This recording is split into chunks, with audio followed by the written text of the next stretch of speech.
Hello everyone, welcome back to Black Moon Coven. So today we're going to be talking about spell hangovers. It's not really a common term, many witches hear, and it's kind of funny to think about, but yes, witches get hangovers. Not that type of hangover, although it's pretty much the same thing. We do suffer from spell hangovers as witches. So I saw a post a couple days ago about this sort of thing, and I thought it would make a really great video because not a lot of witches talk about it, and especially amongst the baby witch crowd, they really don't know if this is a normal occurrence. And I'm here to tell you, yes, it happens to everyone, from the beginner to the most, intermediate or experienced witch. Spell hangovers happen to everyone. Now, what the hell is a spell hangover? It's almost like a alcohol hangover. You get really tired, you get really restless, but basically what happens is when you do a spell and you overexert yourself, you lose a lot of your own energy into the spell, and therefore you get physical effects like you are tired, you get headaches, your stomach hurts, you get really hungry, you get really thirsty, all these different effects. Now, it affects everyone in a different manner, in a different way, and with practice you will find out what way it affects you, and therefore you can prepare for it in advance. Like, using myself for an example, I get headaches a lot right after spell work, and through proper grounding and energy raising exercises, it's kind of helped. But now I know that I like to take an ibuprofen before spell work, drink some tea before spell work or after, just to kind of replenish that energy that was lost. So that's what spell hangovers basically entail, is that when you do a spell, a lot of your own energy gets used, and then you get a spell hangover afterwards. So you could tell if you really poured yourself emotionally into the spell, you get a headache, you get a stomach ache, you just feel very tired, sometimes even in divination as well. So anything that you pour a lot of your energy into, you're going to have physical effects that you kind of feel after the fact, which is never fun to deal with. But there is a good and bad side to spell hangovers. So the good part is that you can rest assured that your spell got enough energy.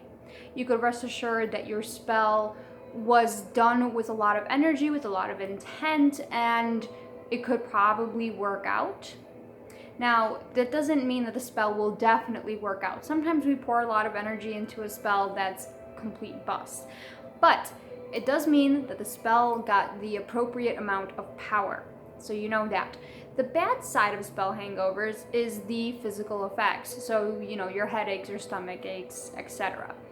And there are multiple ways to prevent this, and there's multiple cures if you are suffering from it now. But rest assured, it's a completely natural thing. It happens a lot.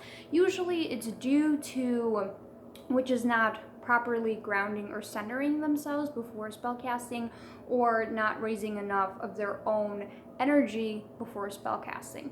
Sometimes also witches like to use other things to draw on energy, such as the moon or crystals or herbs. However, the moon phase is not always at the right time for that type of spell work, and it kind of sucks.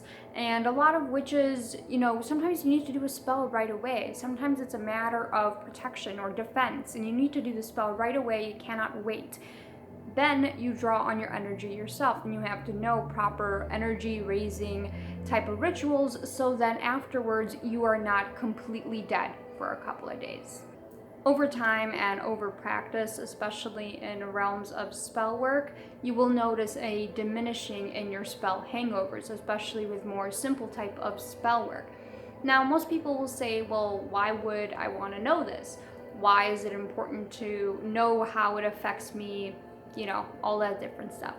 I think it's a growing, possibility. I think that it's an opportunity to learn something about yourself, and also to know that this is a natural occurrence, okay? It happens to even the most experienced witch.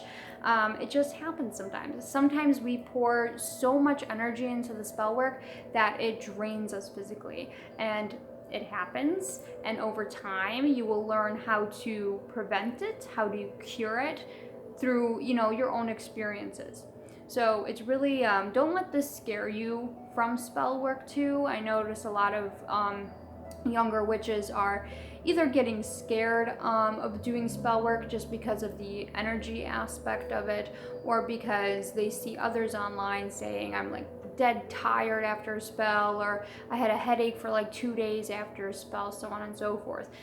This is a common occurrence. It's easily curable, and it's easily prevented as well just by using basic little techniques. So if you are suffering from a spell hangover right now, right this minute, or you have been for a while, because sometimes they do last a little long if you do a specific type of ritual or anything like that.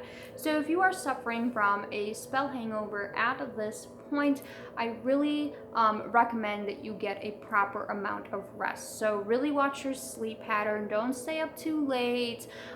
Just go to sleep right away. Get your full 8 hours, whatever you feel you need to be on top of it. You need that type of rest, and you need it for a consecutive number of days. Also, energize yourself. The best solution for me is green tea, honey, lemon. Really gets my heart going a little bit. Energize yourself. Eat a lot of fruits. Even chocolate helps. So just really energize yourself, but also get a lot of rest. So a little bit of in between. Eat and drink something right after your spell.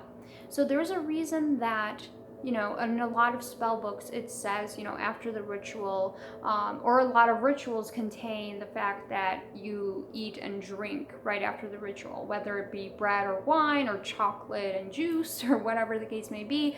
It's really important to eat and drink after your ritual and spell. And this is because you are replacing the energy that is lost with your spell work. So it's actually a really common practice. And after spells, sometimes on the full moon, I will make cookies or I'll make some baked goods just to have a little bit of sugar to kind of wake me up and re-energize myself. So you can make a special drink for after your spell. You can make a special tea. You can bake cookies if you want. You can have some candy, have some fruit, whatever you want to kind of energize and replenish that energy that you lost with the spell. The important thing is to get a lot of rest. So besides, eating and drinking after spell work or making special teas or, re-energizing yourself, the important thing is to get a lot of rest and to have that rest for a consecutive number of days until the hangover kind of passes. And then you are ready for the next spell. To put everything into your next spell work. I wouldn't recommend doing spells if you are in the midst of a hangover. That's just not a smart idea because you can't really concentrate and focus on the spell at hand. Now, prevention. There are many different methods to prevent spell hangovers in the future. Properly grounding and centering yourself before spell casting is a really, really great technique to learn. It's a really great habit to get into as well. Even if you don't believe in grounding or centering, sometimes I like to just take a couple minutes. I do 3 minutes right before my spell work, and I meditate and I really focus on the intention. Sometimes I repeat a mantra. It kind of all depends on what you like and kind of what you want to do. You could take a little bit of time to meditate, you listen to music, drink some tea, but just really keep that spell in the forefront of your mind, but also you're resting your body and you're getting ready and you're building up energy for the spell at hand. The next thing that I'm going to say is building energy exercises. They exist. It's a real thing. So it's a technique where you sit in meditation and you build up energy for your spells. So before the spell, you have an excess amount of energy to give away. So you're not as tired.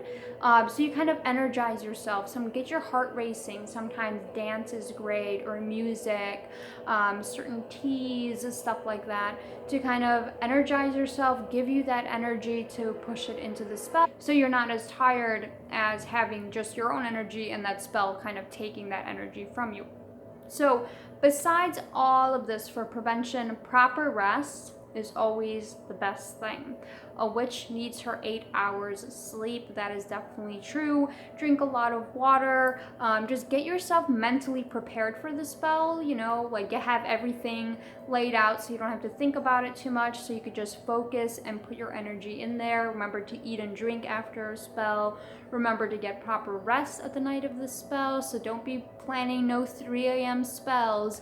Just make sure that you are properly rested, your mind is focused, and that's basically it. There are some really basic exercises online as well, which I will post links down below.